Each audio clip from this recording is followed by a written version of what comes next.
Hannah, എന്തിനാണ് നീ കരയുകയും ഭക്ഷിക്കാതിരിക്കുകയും ചെയ്യുന്നത്? എന്തിനു ദുഃഖിക്കുന്നു? ഞാൻ നിനക്ക് 10 പുത്രന്മാരിലും ഉപരിയല്ലേ? 1 സാമുവൽ 1:8 സൈന്യങ്ങളുടെ കർത്താവേ, ഈ ദാസിയുടെ സങ്കടം കണ്ട് അങ്ങെന്നെ അനുസ്മരിക്കണമേ. അങ്ങയുടെ ദാസിയെ വിസ്മരിക്കരുതേ.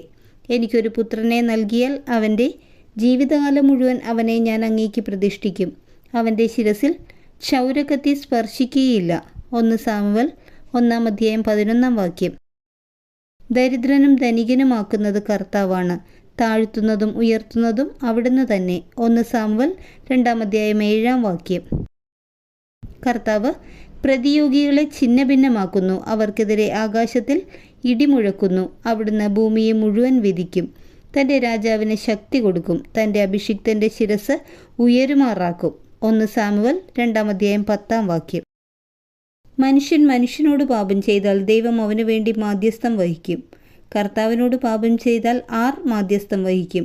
1 സാമുവൽ 2:25 എന്നെ ആദരിക്കുന്നവരെ ഞാനും ആദരിക്കും. എന്നെ നിന്ദിക്കുന്നവർ നിന്ദിക്കപ്പെടും. 1 സാമുവൽ 2:30 ഇസ്രായേലിയരുടെ ദൈവത്തിൻ്റെ പേടകം തിരിച്ചയക്കുന്നത് വെറും കൈയോടെ ആകരുത്. ഒരു പ്രായശ്ചിത്ത ബലിക്കുള്ള വസ്തുക്കൾ തീർച്ചയായും കൊടുത്തയക്കണം. 1 സാമുവൽ 6:3 പൂർണ്ണ ഹൃദയത്തോടെ നിങ്ങൾ കർത്താവിങ്കലേക്ക് തിരിയേണ്ടതിന് അന്യദേവന്മാരെയും അസ്താർത്തെ ദേവതകളെയും ബഹിഷ്കരിക്കണം.